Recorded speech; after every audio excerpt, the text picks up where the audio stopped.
Thank you for joining us, bud. I truly appreciate it. I've got kind of some of the key points you want to talk about today, which I'm pretty excited about. I think, when we kind of go through this, I know one of the things I wanted to really accomplish today was for you to get an opportunity to introduce yourself.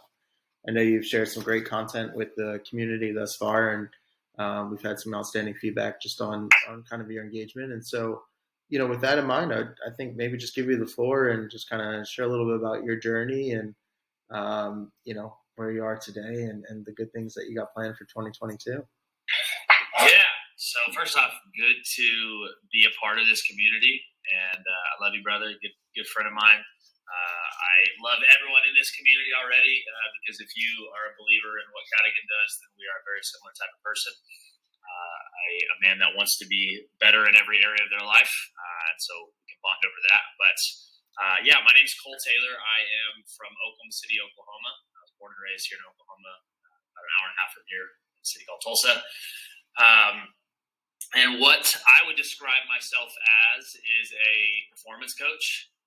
There's a lot of different ways to describe that. You could say life and business coach. You could say consultant.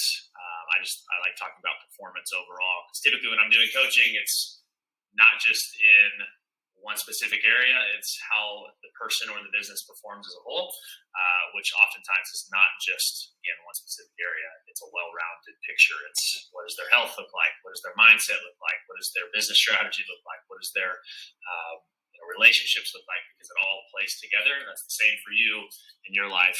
If you're wanting growth in one area of your life, it's not always just that area you have to focus on. There's other parts to it. If you want a healthier body, sometimes you have to build your mindset first so you can get to the gym or you can eat the food. If you want a healthier mindset, and in inverse, sometimes getting your body moving helps your mind get clearer. It's the same for every other area. So I'm passionate about helping people and businesses find that growth. So I have a company called The Starting Line, and that is majorly focused on the fitness and health portion because we believe that's the foundation to all of it. And most of the coaching that we do is for high performers, business executives, entrepreneurs that are extremely busy.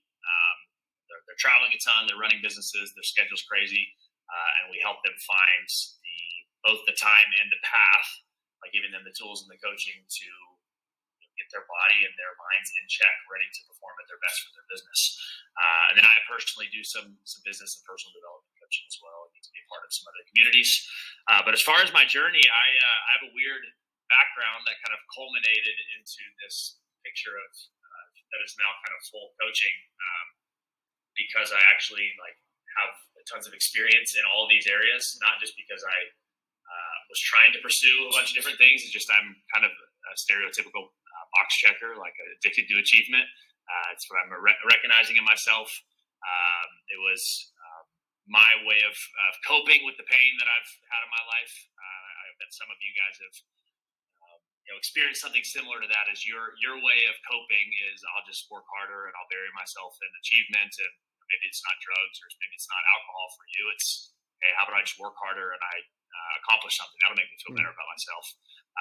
And so that's looking back, that's a lot of what I did. And I lost both my parents at a young age. So that was a lot of pain that was driving that, and a sense of needing to prove myself. And so after high school, I went and played college football, while at the same time I was actually a nerd. And it's kind of a weird dichotomy there.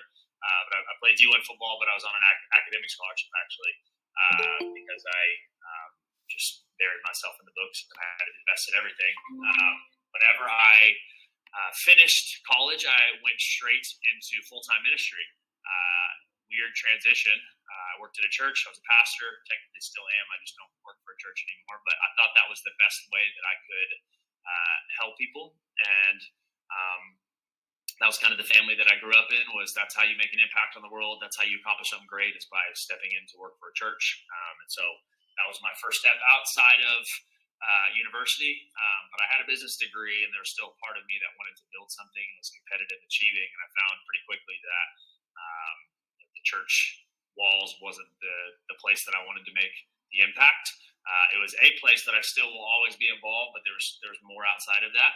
And side note for you, you may be in a place in your life that you feel like you're accomplishing something awesome. You feel like you're making an impact on the world, but you deep down kind of have an itching that there's something different. And it's a weird thing to approach because you're like, I'm making a great impact. I'm doing awesome things. And my money's great or my family's great, but there's something stirring you for more. Like, listen to that because there's something amazing on the other side of that. And so I stepped out of working for a church and I started coaching. For me, the easiest step into coaching was fitness coaching because I was a college athlete. I loved working out. I was always in great shape. People were asking me like, hey, kind of a workout program, whatever. So just an easy transition. And while I did that, I went back to get my master's business. And that's what led me here now after coaching people for years, coming out of coaching people in a spiritual way. Now I've added a fitness portion to that, a business portion to that, using all of the experiences that I've brought together in the trainings and certifications that I have to give really a well-rounded picture of how do I find growth in every one of these areas. My mindset, body, relationships. So that's kind of my journey here. No, that's powerful, and I definitely appreciate that. And one of the things I want to talk to you about is there was a conversation we had about these 4 questions, right? And these 4 questions that you think grant one the greatest opportunity for personal growth, both in a composite around reflection of oneself, but not to the point of kind of, I guess, beating yourself down about maybe what you haven't accomplished, but more importantly about the actions you're going to take about what you're going to accomplish. And so I just kind of want to start the conversation around maybe those 4 questions and kind of get your perspective on, for anybody listening, kind of what that really means, in terms of putting those 4 questions into actions and not just allowing them to be kind of something we more or less think about or meditate on. And so I know the first one that we kind of talked about was this concept of like, where am I now? And I just want to get your kind of thoughts and just kind of how you reflect on a question of this nature and just kind of the approach you take with both honesty and be great to hear. Yeah, so it's both honesty, but also clarity of specificity, if that's a way to say it. Like I can't just be honest. I have to actually get really clear and specific with where I am. And that's whatever area of life I'm talking. If I want growth in my business, I've got to have numbers. Like I got to know exactly what my revenue is. I got to know what my margins are. I have to know if it's marketing, my cost per acquisition, whatever it is that you're tracking. If I don't know where things are now, there's no way to make a change because there's no foundation. There's no starting line for the growth that you're looking for. And I learned this very quickly without belaboring this story, but it's something that I tell every time I talk about this. Is I was trying to get home from a group trip, and you were actually there. It was me and you and my business partner. We were trying to get back from this group experience at a mastermind that we were at, and we all got to the airport at the same time. And I hate waiting. And if you're listening to this, you probably like me and you hate waiting on your food or the orders that you've made online for clothes or whatever. It's just frustrating. Like, hey, I ordered my cardigan jacket. Why does it take 2 days to get here? Like, it should be instant. When you just hate waiting because you're so excited about life. That's how I am in everything. And so we got to the airport. There was a 3.5-hour wait until our flight left. And I was like, no way. I'm going to figure out another path home. So if you recall this, I got on my phone. I started looking through like, let's find a quicker flight.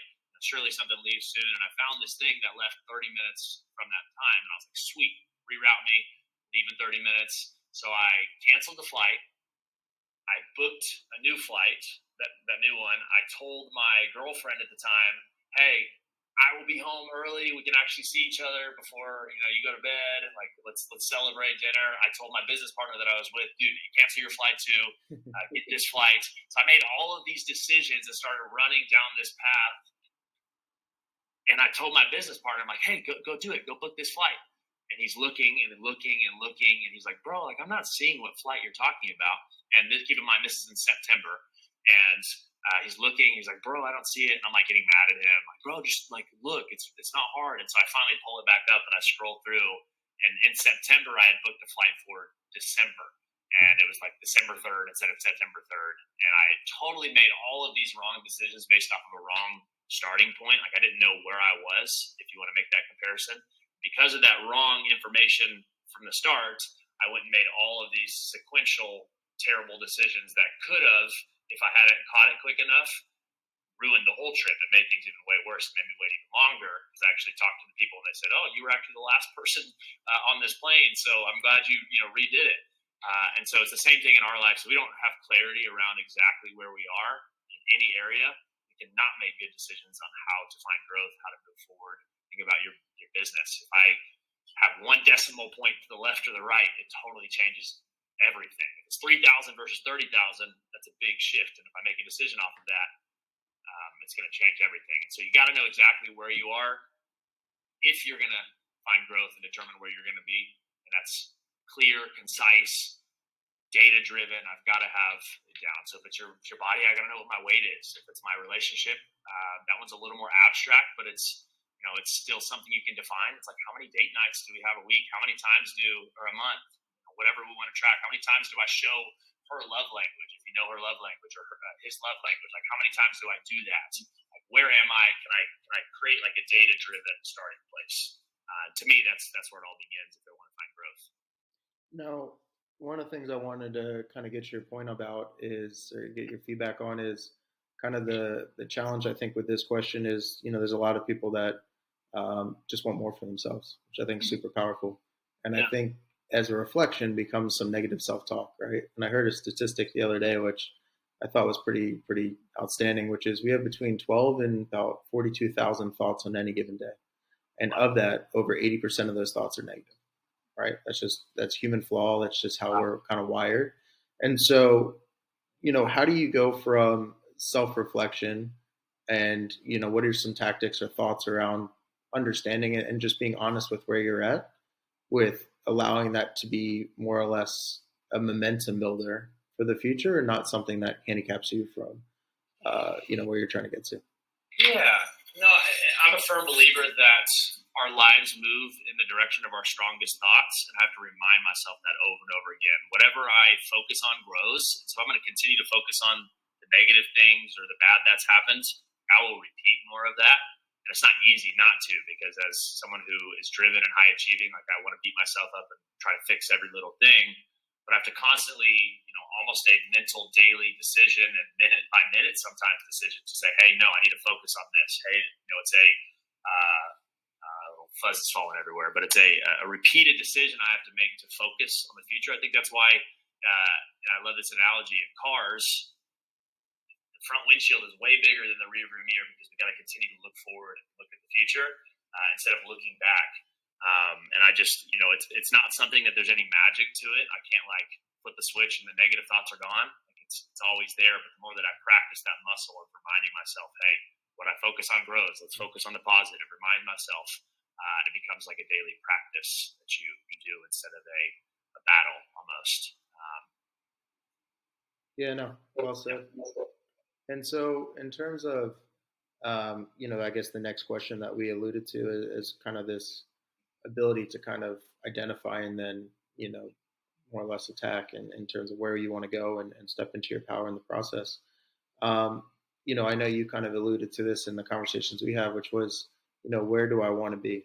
Mm-hmm. And I guess really talk about that because it's, people have 30-year dreams. They have, something they want to accomplish next week. And so how do you put that into, more or less something that you can act on, right? Because, there's a lot of different levels to, where do I want to be? And just be interested to hear so that it becomes something that people can actually lean into and not something that's just, pie in the sky.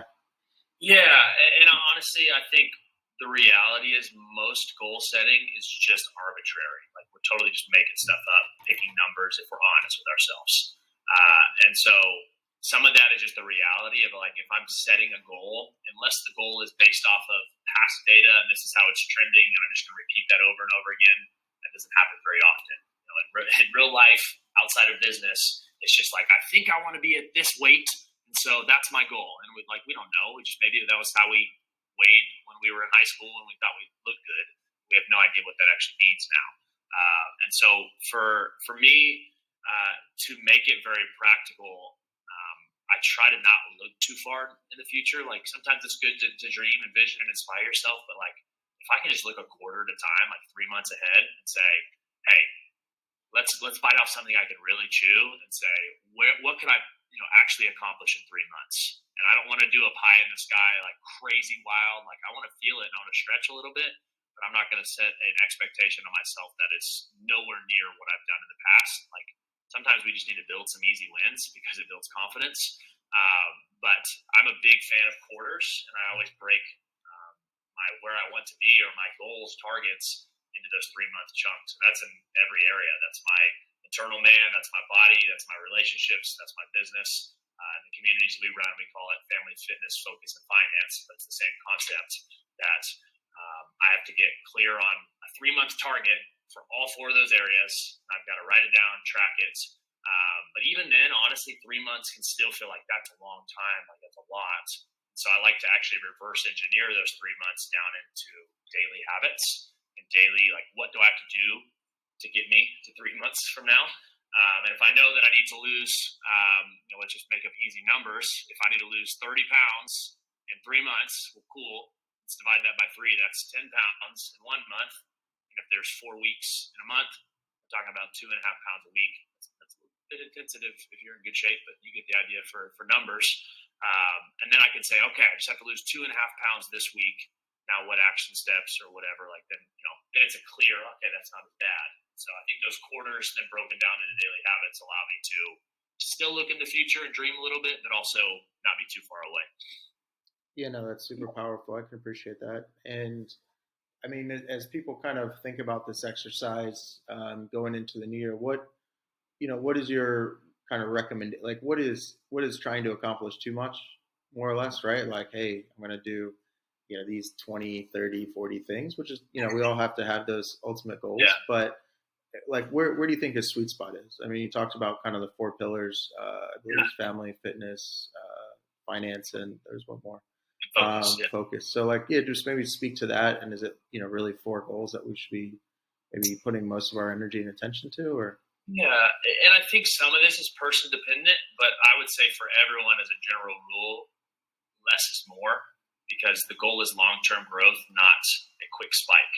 Typically what happens is, and if you're a driven, high-achieving person, I'm going to do all 10 of these things. I'm going to wake up at 5 a.m. I'm going to work out 7 days a week. I'm going to start this new diet. I'm going to start reading. I'm going to do we have all of these new habits that we've never done before consistently. We try to start it immediately. If you can stick to it, great, but the reality is you're probably not. And so I'm a much bigger fan of starting small in all of these things. Maybe there's one area that you start a legit plan on. Like I've got a fitness plan that I'm following, but if I'm going to read and I'm going to journal or whatever the other habits you're going to do, I would be very cautious to bite off more than I could chew. Like do something that is so easy, it's like a no-brainer that you can check the box and you can slowly build on it. For like reading and journaling, like there was a time because I've up until the last couple years hated reading, like because I was back in puts me back in school days, and I'm like I'm over it, I'm done, whatever. I've since grown since that, but to get myself back in the habit, literally my thing was before I went to sleep, I would get in bed and I only had to read one page. That was the habit, that was the routine. But from there, it grew, and some days I would read 5, 6, 10. Some days I would read a couple chapters. Some days I would just read one again. But over a long-term period, it built that habit. So I would say any area that you're trying to grow in, smaller the habit, the better. That way you can build towards long-term sustainability. But I do believe in having habits in every area that we do on growth. So if it is my fitness, if it's my internal man, it's my relationships, like how can I just add one little tiny thing that's going to lead to some more consistency. And if you want to grow it over time, great. Don't try to bite off 37,000 things because it'll never stick and you quit them all. Yeah, no, that's well said. I appreciate that. And then as we kind of move forward into kind of the latter two questions, I know you take a lot of pride in this just because I've seen the transformation on your end. I guess that's a question of like, who must I become? So, in terms of just explaining that, I think would be really powerful. And then, I'd love to understand just because I took some notes here, like, we all have kind of this dark side, some they believe have maybe a slightly darker side than others. And that could come from some pain at some point in our lives or just, a chip on our shoulder, whatever it may be. So I guess, in parts of that, how do we kind of quiet some of the voices in our head or more or less, and you may not feel that you have a dark side as a human being, but maybe there's a certain level of comfort zone. So, one is, how do you clarify or get some understanding around who wants to become, and then two, that there's going to be some challenges along that journey, and so, what does that look like? Yeah. So this question to me is so powerful because it speaks to the real root behind change. Typically, when I'm explaining these four questions, what I'll say is, hey, where am I now?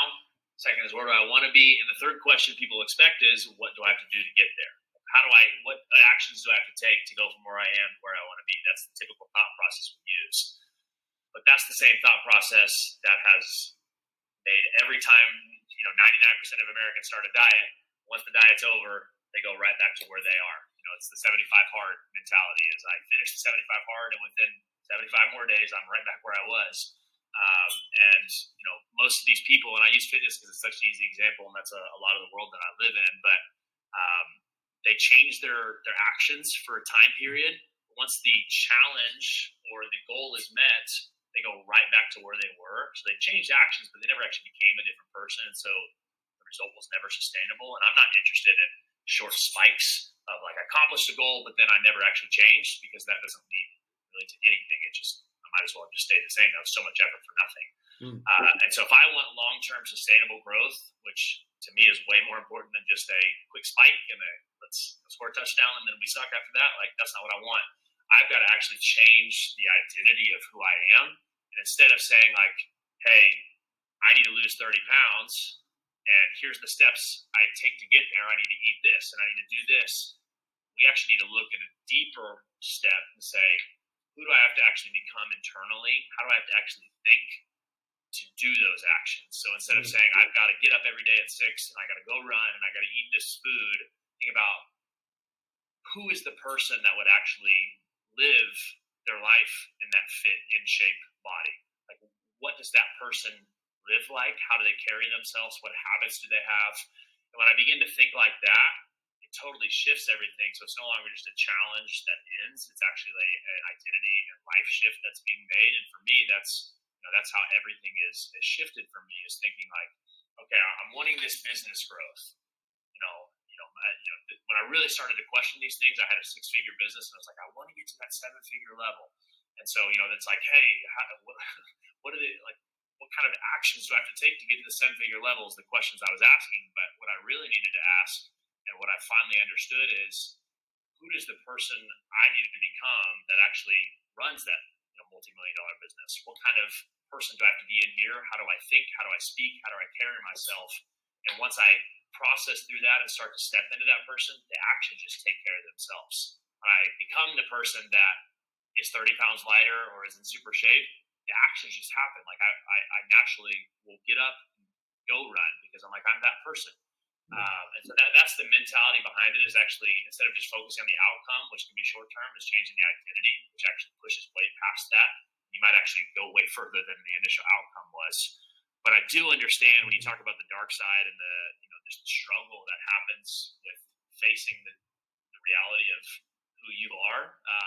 It's almost like the fake it till you make it a little bit. It's like, this doesn't feel like me. But the problem is, I think a lot of those dark side and those stories, those voices we hear, are shaped by stories we tell ourselves. And if I use me for example, the pain that I had felt losing my parents, and that struggle and that hurt and the frustration, and a lot of that drove me to achieve and drove me through what I was trying to accomplish. But it also left a lot of what I would have never said then. But there was a lot of depression in that too. That not only from the achievements not actually giving me what I was looking for, but also just the pain and hurt of like, why did this happen or whatever. There's a lot of that carried with me as I began to kind of make these internal changes to who I wanted to step into and who I wanted to become.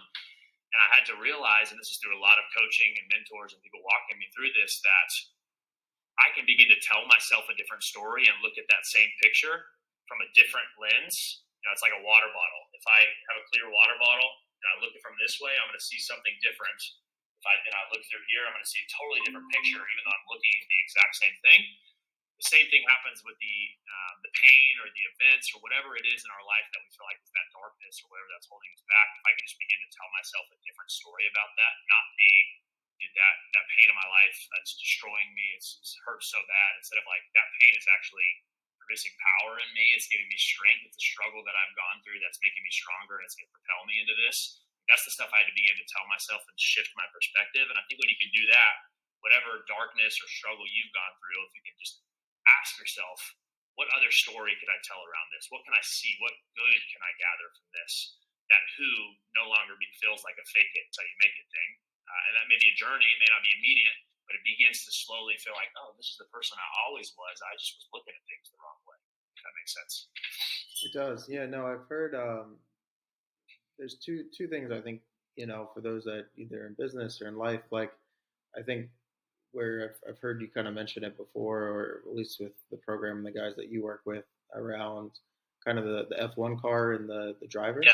And I think maybe speak to that. And I think that would be, a powerful thing just for people to hear. And I think the second part to that um, is to your point about, which I couldn't agree more, is just the ability to reflect on an experience and to position it where you must become very confident in the fact that it's provided you something that somebody else maybe has not, that hasn't gone through that same experience, has had the liberty to empower. And I think if you kind of allow it to embrace it in a way in which it becomes something that, almost makes you stronger, and you kind of look at it as something that didn't bring you down, of course, then it becomes part of your story in a very positive way.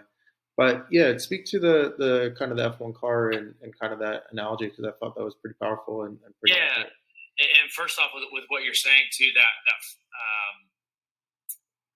that same thing when you're talking about that pain, I like to think about it like fire, like that one pain point or that thing you went through or that story you tell yourself. It's just like fire. Like fire, in one sense, can do amazing things. It can heat up a house. It can keep people warm, keep people alive. Whatever else examples you want to use for that. But fire also, used in the wrong way, can destroy things and tear down and burn. So that same tool, used in the wrong way, just like that pain or that experience you went through, can either propel, literally fire can be used as fuel in some sense, or it can tear down and destroy. You just got to choose how you use it. And that's something I have to continue to remind myself and the clients we work with. And I think that'd be so powerful for everyone listening. Is whatever I'm facing, if I will choose to use this as a different tool, it can totally change the direction of my life. But as far as the F1 driver versus the F1 car, that's something we talk a lot about. Is often the guys that come to us, and this is some of the other coaching I do, and kind of business consulting side, they're looking for, how do I grow my business fast? How do I, how do I grow my sales? What's the fastest way I can get here? The problem is they themselves aren't the man that's ready to actually run that business. That's why I use that example for me. Like, how do I become the person that can actually run a multi-million-dollar business? It's the same thing for these guys. And we always tell them, hey, before we can fix and give you the business plan, we've got to fix the businessman. So business man before business plan. And we use that example of an F1 driver and an F1 car to really illustrate this, that if I give you an F1 car and you were to take it on a race car track, and I actually drove on a race car track with a Lamborghini a couple of days ago, and it's extremely difficult if you're not a driver, which I've never done anything on a track, and I was not going very fast except on the straightaway, and I had like a visual representation of this. If I give you an extremely fast car and let you take these crazy turns, like, the fact is you may not even make half the turns. Like, I could, and it's the same example for business. Like, I could give you a multi-million-dollar business right now, but you would burn it to the ground because you have no idea how to handle that as a person. You don't have the character, you don't have the knowledge, you don't have the skills, you don't have the abilities, the mental habits, the mental wherewithal to continue that. And so it doesn't matter how great of the tools you're given if you're not actually prepared as a person to take that. But we can flip that on its head and say, hey, if I give Lewis Hamilton, is the example we use, which he actually didn't win this year, but arguably the best F1 race car driver in the world, if we were to give him a Toyota Camry and have him take it around the race car track, I bet he would kick your tail in whatever vehicle you had, because he is the business the businessman embodied. Like he has got all of the tools, skills, the knowledge, the abilities. And so often it is more important to have a good jockey than it is a horse is another great example to use that. And so for you in your life, sometimes it's less about the external situations you have around you, the business you have, the relationship you have. Often it's not anything to do with those things. It's totally you. You just need to show up differently and grow. And if you'll do that, everything else around you will grow too. Just like if Jeff Bezos was given your business, we gave Elon Musk too, the business that you run, if you run a business, I bet you they'd grow it faster than you could. And that's not a knock on you.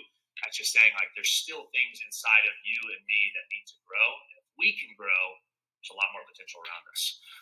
Yeah, how do you disseminate between a story and a reality? Because I think that has a lot to do with who must I become, and just kind of the reality of kind of where I am. And I think we also often find ourselves where we're almost convinced of something. Oh, this won't work because of this, and we almost lead ourselves down a path of a story. Yeah. When in a sense we've jumped to conclusions, like we haven't necessarily given something the fair chance that it deserves, and in that process we've basically eliminated options or opportunities.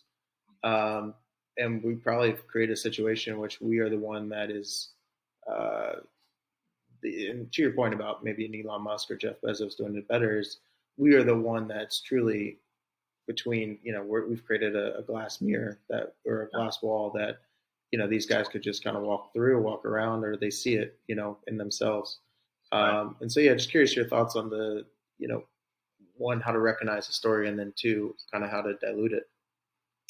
Yeah, so I think the first thing is to have clarity around data and really understand, like, I'm making decisions based off of facts, not feelings. And there's value in feelings. I'm not the guy that says like, screw your feelings. Like, don't make this. Like, feelings are often indicators of good or bad things that are going on around them, and they can be great tools. But when it comes to real decision making, we often have to, as much as we can, remove emotions from that. And that's extremely hard for me because I'm a highly passionate, lead with my heart, like go hard at everything, like make instant decisions based off my gut, which is dangerous. It's get you in good places, but also can burn it down really quickly. It's like gambling and everything. But I think when it comes to recognizing what stories are, is to try to, as much as you can, it's easier said than done, but remove yourself emotionally from the situation you're looking at. And instead of saying like, here's the story around this, here's why I can't do this, like, let's just take a step back and say, what is the data that is in here that I'm interpreting? Are there any other ways to look at this water bottle that we're looking at? Can I get someone else to maybe look at it too and tell me the same things? Especially if this is a big decision, that's a great tool to use. Is really removing myself as much as I can and getting outside perspective to say, is this story a reality? And if so, how can I use this data to push me forward instead of what it's doing now? If it is a reality, cool, and it's based off of data, and I'm not just telling myself a story. Let's now use that as fuel to move forward because I've got clarity instead of beating myself down. I think is the really key to it is removing yourself from that. I don't remember the second question was, but I think I answered. Yeah, no, you did, which I appreciate, and I think it's a lot of validity to that. And then I know for the fourth question, just as we kind of more to the latter part of this conversation, it's like, really, how do I begin to step into this person today? So, I guess, speak to that, and to the accountability piece, right? In terms of kind of monitoring that commitment, quantifying that, and understanding that on a day in and day out basis, and just, ultimately that's when someone really starts to step into their power. Because we can talk all day, but taking action is the delineation between the people that fulfill the obligation that they've created for themselves, become the person they want to be, versus which we would consider a dream, or basically, something that's not so accomplishable. So, yeah, I'd love to understand that from your perspective. Yeah, and so up to this point, we've said, where am I now? And we have clear data around where our starting place is, whether that's our business, our relationships, our bodies, our mindset, whatever it is that we want to grow in.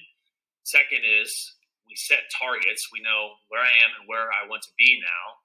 Third question is we've said, who who must I become to actually get there? What's the identity I have to begin to take on? What shifts in my identity do I need to make to be able to actually step into that person, which will get me to where I want to be? But like you said, without any action, none of that matters. I can have all of this realization, I can have all of this clarity and say, that's exactly who I need to be. That's what that looks like. If I actually want to find that growth, I've got to start acting on that. But what's cool about this, and why I say, how can I step into that person and not just say, how can I take action, but how can I just step into that person I visualize today, is if I will begin to visualize that person and say, what things does that person do on a daily basis? What habits does that person have? How does that person dress? Who does that person surround himself with? Do I need to cut relationships out? Do I need to add people who, whatever? How many cardigan jackets does that person wear in a week? Like, questions that you really need to understand of who is that person. And if then I can say, how can I do exactly what that person does today, or as much of that as I can? How can I step into that person now? And what I found is every time I look forward into that future self of this is the person I want to become, and I take a step back and say, okay, what does that person's life look like on a daily basis? Most of the things that I'm visualizing, I can do now. Like if that person you're imagining is someone that's in great shape, well, how can I step into those daily habits that person has now? Well, guess what? I bet he gets up before work and goes to work out. Or when he gets home, that's the first thing he does. I don't know. Depends on what you're looking for, but maybe that person is a great husband or father that you're wanting to step into. And maybe you already have some of those kids or wife that you're able to act on a little bit. You can say, well, what did that person? Why is that person a great father? Okay, well, because he's intentional with his kids when he gets home from work. Intentional with his wife. Okay, how about you do that today? How about you take one step and just try that today? How about you send that text to your wife to love on her? How about you bring her flowers home? Whatever that action is, all of those things that you're imagining, you can just start doing today. Is the change going to happen immediately? No, because it's going to take long-term consistency. But you can actually begin to step into that person now, and you will be amazed at what you can accomplish in a short term with consistency. It's one of my favorite phrases. We always overestimate what we can do in the short term, but underestimate what can happen in the long term. If you just take consistent steps, you look up in 3 months and you're a totally different person. And for me, as I visualized who must I become and started to say, how do I step into that person today and begin to take action, it's totally rapidly increased that stuff. But like you said, there's a major accountability piece to this. I can't just say, all right, I'm going to step into that person, I'm going to do it. It's not enough for me just to make those declarations. Like, I've got to start to act. I've got to actually hold myself to do it, because you might do it a couple of days yourself, but then you fall right off, like we've talked about. So I need both to make that like commitments and set a plan, but I also need like tools and frameworks around me to make sure that I stay consistent if I want to do this. And so not only do I need a plan and I need to make that commitment, but also, like you said, I need accountability. I need people to know what these targets are. I need people to know who I've said I'm going to become. If you're a married person, this is a great example of this. You want to know a great way to have accountability is to come home and tell your wife, hey, here's the man I'm declaring that I'm going to be. I bet you have some accountability now. If marriage isn't that, maybe you have a friend. It's like, hey, I am going to lose 30 pounds in the next 3 months. Here's what that looks like. Now that you've declared that, that person is now your initial accountability partner, because you've put that in the air. It's kind of hard to back out on that now. Maybe you can ask them, like, will you check in on me? Maybe you go to the gym with me. I don't know what it takes for you, but you need accountability on top of that declaration. But the real magic and acceleration happens when I begin to step into that person today and say, instead of saying like, hey, 10 years, I want to be the guy that's a good father, in good shape, good husband, has a great business. Well, guess what? A lot of that stuff you can accomplish today. You can be a great father today. You can be a great husband. You can be in shape today. Maybe not to your final goal. You can become that person that acts those things. If I just start acting like it, I become it. Yeah, no, that's super powerful. Yeah, I love that, bud. I mean, I think that's the epitome of where I think it's a story versus a delineation of what can be. Because I think, through a story, we're ultimately creating a reason for either a roadblock or procrastination. Yeah. And it gives us an excuse not to actually reflect on oneself. And I think if we can start by understanding just the conscious mind and the unconscious mind, and really delineating kind of some of that negative self-talk, and just understanding that's just a perpetuation of a daily activity, that it's going to happen whether we realize it or not. So your ability to extrapolate basically information from that without emotion is super powerful, like you talked about. And then by doing so, you've created an environment in which you now can see kind of your own policies, and as a result of that, now put action to kind of your words, Yeah. and not have these stories that are limiting belief, or ultimately allowing you to kind of use them as a crutch so that you don't have to activate kind of your best self today. So that's super powerful, man. I truly appreciate that. And I know that you have a challenge that you kind of wanted to share with the community, and maybe kind of talk through that and kind of what that looks like, and just kind of speak to, what you're trying to accomplish, or your mission for others through this, kind of the support system that would be granted, and just kind of what that looks like. Totally. Yeah. And coming from the church background of really my desire, and most people that are in some sort of ministry, their desire is literally just to help people, and they get paid pennies. I got paid almost nothing. I barely live off of when I worked at a church, and I was helping thousands of people. Literally, I had a massive church that I was able to serve at. And so I come from that place of like, I was willing to like be broke just to serve people at a high level. And so that's something I've carried with me. And so me and my business partner for the new year, and we've helped in our fitness company over 50,000 clients, like have a super successful business. A lot of us have a lot of experience, or both of us have a lot of experience in coaching. And so, this is a quality thing that we're doing. So it's not like it's, we're struggling and we're just trying to get, people in our stuff. Like we really are extending an offer to this community and the Cadogan community to do some really free coaching for you.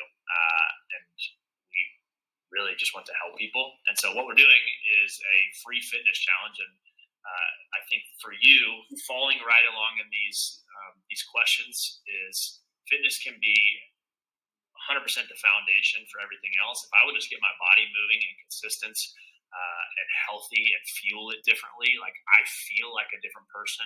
I have more energy, I have more clarity, I have more focus. And when I'm better in that way, everything else in my life, as I show up to those things, improve. And so that's why we're so passionate about health and fitness and the mindset around that, because it can change everything. Literally, there's guys that we've helped that we've changed their bodies and their marriage has been saved. Their businesses have grown rapidly just because they became better people. So we want to provide that opportunity for you guys for free. Like we don't need anything from you. We're not selling you anything. Literally just extending an invite for you to be a part of our community. And so what that looks like is you would have access to our fitness app that gives workouts and nutrition, and coaching around that. What I should be eating, how I should work out. If I want to lose fat, this is what you do. All those things to make sure that your body, has a plan to get to the goal that you're looking for. We kind of walk through these same questions too. Is we start with starting pictures and weights. You know where you are. We set some targets. You can build a game plan. We can walk through all those questions with you too. But for practical resources, we also give. There's a community around you of people that you can celebrate with. There's a competition aspect to this. Weekly calls, just like the call we're having right now, is very similar in the content that we talk about on these calls. And how do I become the person that is consistent in my diet? So there's a lot of mindset around that too. And really all the tools that you would need to be supported in not only your fitness journey, because that's the focus, but also the growth that you want to have in every area of your life. So that's the heart behind this, is really just to help people grow. We've already got a big community that's in there. We want to extend just a free invite to the Cadogan community to be a part of that. So if you do want to do that, it's literally just thefreechallenge.com. Super easy. I'm sure Cadogan can show you how to get to that. But you just jump on there, give us your information, and we can get you added into our community and get you your program set up. But yeah, thefreechallenge.com, and we're here to really get you through a challenge for free and help you grow. Amazing, bud. Yeah, no, that's wonderful. So yeah, tell me, as we kind of wrap up here, I mean, just any closing thoughts, comments, anything that, tidbits just to kind of get people moving in the right direction. I mean, we're 48 hours away, not even from a whole new year. So, how would you love to end this and give you the liberty to do so? Yeah, I would say for those of you that are hearing these questions, you could, if you want and not take this very seriously, you could just look at it and be like, cool, yeah, I get it. I need to know where I'm at. you know where I should be. I got to become a different person. Like I've heard it all. But the reality is, if you're not where you want to be in your life, you don't understand it yet. And I say that with tough love as someone who tells myself that every day in areas that I need to grow in is all the head knowledge in the world doesn't find me growth. It's the action that actually proves that I understand something. And so even if you're hearing all these questions and you're like, dude, I get it. I know all these things. I set goals. I chase them. But are you where you want to be in every area of your life? If you say yes, I would say you're settling. You probably you probably shouldn't be saying yes because Cadogan would probably say this too, and we've had conversations about this a lot. As we hit massive wins, and we're like, well, shoot, what's the next one? Like, I need to grow again. There's more than. And that should be the way you're approaching life. Is it's never a destination. It's always a journey of how can I continue to grow and become the best version of myself. But if you are like that and you're hearing those questions, I would challenge you to legitimately take this seriously. Sit down, write them down. Say, where am I now? Where do I want to be? Who must I become? And how can I step into that today and get clear, put it on paper. And if you will actually take it seriously, coming from someone who has had his life changed by these questions, as well as thousands of clients that we've helped, it works if you work it. So I just challenge you to take that seriously, but also step into 2022 with some real intentionality. The worst thing you can do, and this is a great framework to make this happen, but the worst thing you can do is step into 2022 with no real focus on what your targets are, no real focus on how you're acting, because then you're just going to get exactly the same as what you have been doing. That to me, that's like the scariest thing in life is just continue exactly what I've been doing. Like I'd rather just burn it all down and it all sucks and I can start over than me stay the same. And that's it's not a healthy thought, but sometimes that's the way I think because I do not want to be complacent and stay the same. And so for you, I just challenge everybody listening, like get extremely intentional. If you plan, the saying goes, if you fail to plan, you plan to fail. Like if you come into 2022 with no real plan, you will fail. Like if you don't have a destination, you for sure aren't going to get there. And so just challenge you to be intentional, use these frameworks because they work. And there's nothing magic about the questions. It's just allowing you to get intentional and get clear around what you need to focus on. So I challenge you to take it seriously. And if that free challenge will support you in that, I would love to have you in it. But I don't even care because I don't need anything from you. I'm just here to support. So whatever it's going to take for you to grow, I hope you can take the action and intentionality to do that. Amazing, bud. Well, hey, thank you so much for your time today. It's truly appreciated. Yeah, so good to chat. Much love.